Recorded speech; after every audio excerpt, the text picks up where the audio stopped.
Ndabashuhuje mu izina rya Yesu Kristo w'i Nazareti. Ndabahobeye kuri Mama Sharirene, mwatubonye ko turi mu gikoni. Nkomeje rero kubashimira uburyo ki mukomeje kudukurikirana, aho mugenda mukurikirana ibiganiro bitandukanye, twibanda ku gukora isuku. Noneho ubu tugeze mu kubika ibyo kurya muri firigo, tukabibikana ibirungo. Ubushize mwarabibonye, hanyuma nonaha ndashaka kubereka ukuntu mbibika nkabishyira mu tubuwate. Hari ibintu rero abantu bagenda bakora utubuwate, ubundi ni byiza ko nimba ari akabuwate kamwe, hari igihe umuntu abika wenda inyama kandi atari buziteke umunsi umwe, akazibika mu kibuwate kinini kugira ngo akureho nkeya zo guteka, akajya afata nk'icyuma nk'iki kugira ngo bitandukanye na barafu.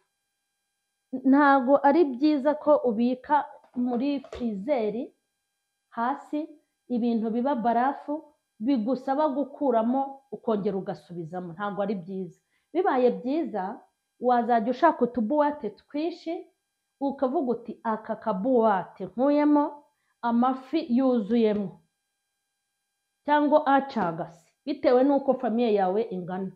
Ndagakuramo kose kugira ngo kavemo barafu ntereke mu mazi, cyangwa se bitewe n'igihe ndi bubikenerere nkatereke ku ruhande.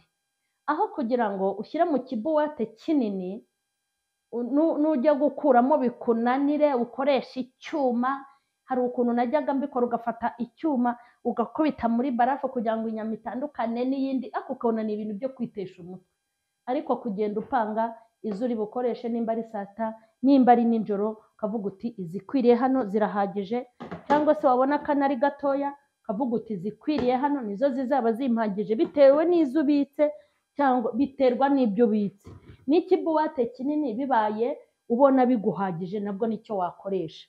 Niyo mpamvu rero ni byiza gutunga utubuwate twinshi kandi tudapfumutse. Nonaha rero ngiye kubanza kubika viande hashi, inyama za viande hashi.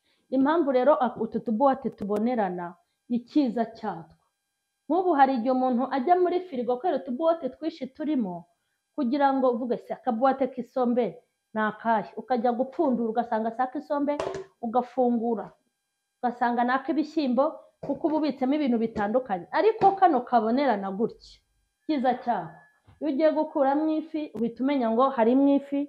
Wajya gukuramo inkoko uti izi ni iz'inkoko, icyo ushatse gukuramo. Wajya gukuramo ibishyimbo ukavuga uti ibi ni ibishyimbo. Wajya gukuramo imboga z'ibyatsi, ikintu cyose kiba kibonerana. Nibyo byiza. Kandi ikindi, hari abantu wenda bambaje ngo utubuwate ndukura he. Muri Tedemire harimo utubuwate tw'amoko yose wifuza. Hanyuma ikindi ni uko ujya ureba udukomera. Akabuwate gakomera rero urakareba ukakamenya. Njyewe ndatureba nkatumenya, kuko nadutunze imyaka myinshi kandi tumpfira ubusa. Utu dubuwate rero turi mu tubuwate dukomera. Utubuwate twa mbere na mbere dukomera ni utu. Iyi ni karite ya mbere, turakomera kandi turacya iyo utwogeje. Ni uko twatangiye kubika ibintu rero.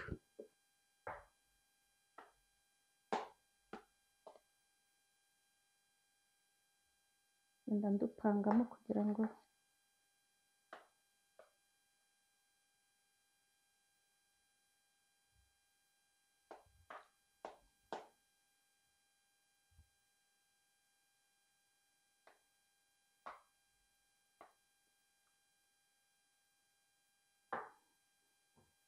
mbizi rero.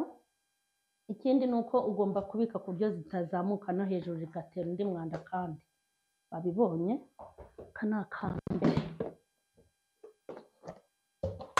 Kandi ikindi nshaka kubabwira ni uko izi nyama ziratubuka. Inyama ziseye ziratubuka, nubwo zihenda, ikiro kigura 6, ariko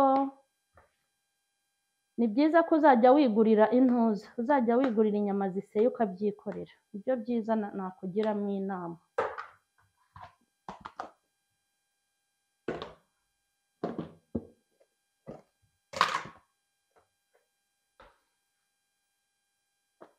Ibi ni ibiro 4, ntabwo ari inyama nkeya ziseye, ni ibiro 4. nanjye rero utubuwate mba ntwibitseho rwose pe, niba hari ikintu ntabuze ni utubuwate.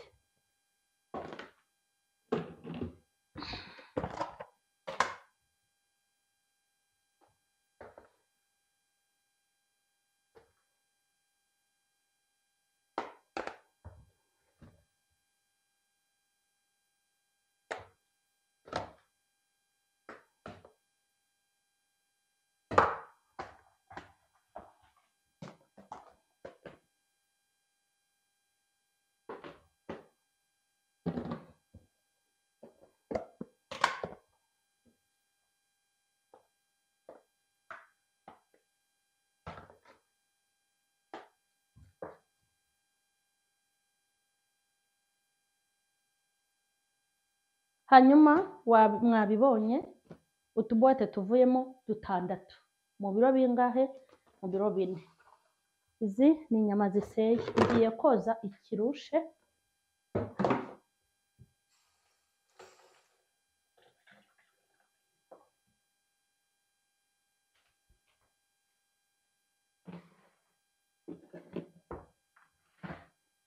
Mwabonye izi ni inyama z'inkoko.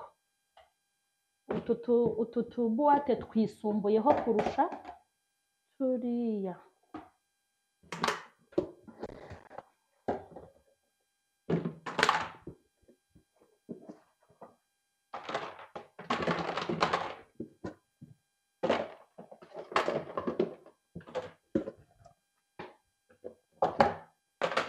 Hanyuma tugiye gushyiramo rero inyama z'inkoko.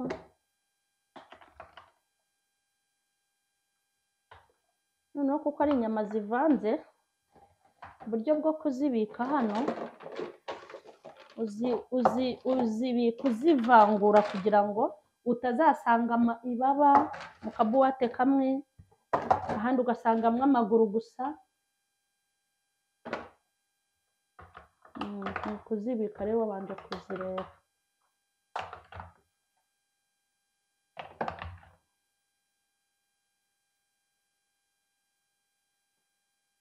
Aba bana zinkatiye rwose.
Hanyuma rero izi ni inkoko, mwabibonye utubuwate tw'inkoko turarangiye.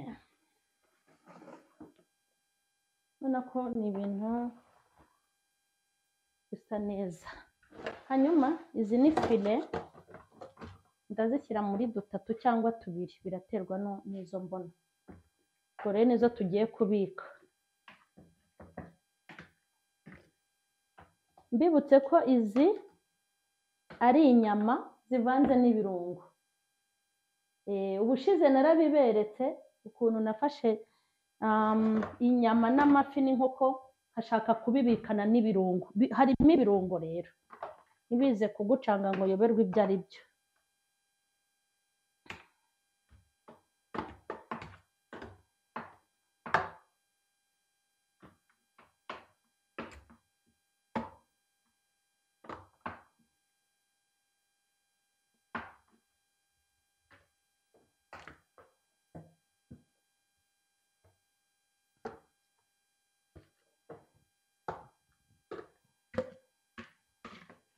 aha, aya ni amafi yacu tugiye kubika.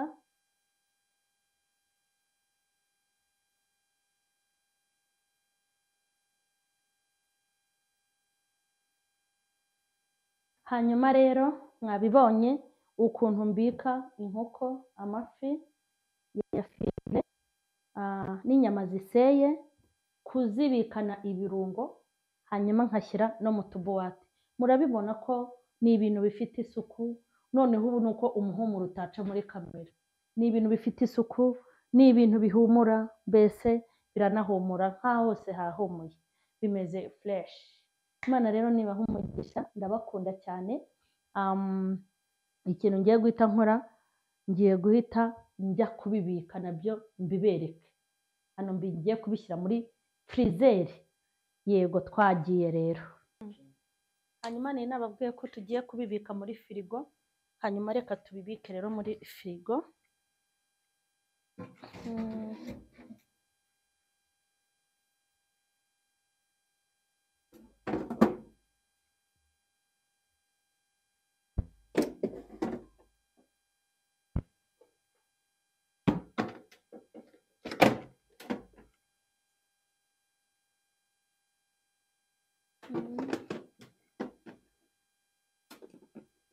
Hano hagiyemo utubuwate 4, ariko twanarenga.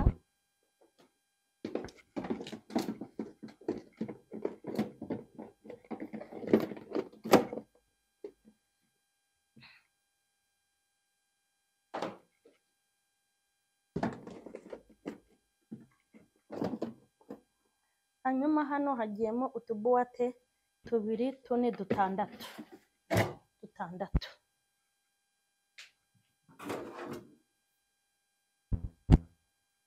Hano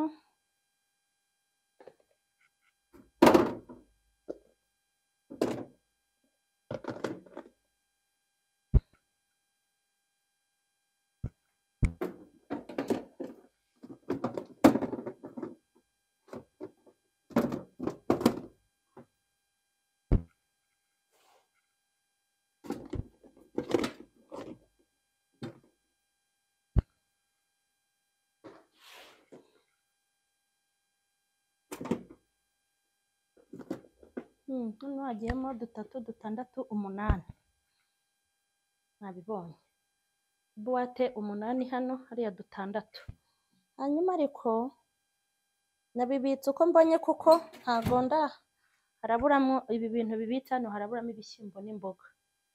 Ubutaha nzabereka kari akaryango hano hasi, hano nzahabika ibishyimbo n'imboga bikwirwemo. Urumva iyo ufite ibishyimbo ufite n'imboga biba ari sawa. Mwabibonye rero, tukaba tumaze kubibika. Turashoje. Imana ibaha umugisha, uzabikore uzambwire.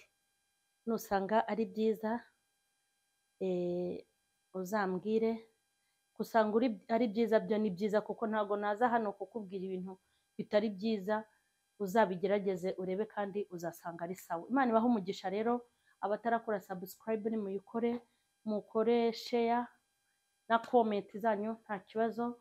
Imana y'amahoro ibaha umugisha, kandi muri ibi biruhuko, muri izi vakanse z'abana, ibaha amaji, ibahe amata, ibahe inyama, amafi, muri stoke zanyu Imana yuzuzemo. Nimba hari ikintu kibabaza ni ukumva ngo abana bagiye kuva ku ishuri nta kintu kiri mu rugo. Ibyo bihe nabinyuzemo, ariko nagira ngo nkubwire ngo uri umukandida wo kubigira, uri umukandida wo kubitunga. Nk'uko watunguwe n'ubuzima bubi, ni kuzatungurwa n'ubuzima bwiza. Kandi mu ijuru hari Imana iriho ku bwawe. Mbere y'uko Imana iturema, yabanje kuturemera. Ibi byose nuzajya ubibona, ishyari ntirikakwice ngo ujye kujiginywa, kuko n'undi ntabyo wanyambura. Ahubwo ujye uvuga uti iyagiriye neza mama Sharirene iracyahari, ndetse n'abandi benshi. Hanyuma Imana nibaho umugisha. Amen.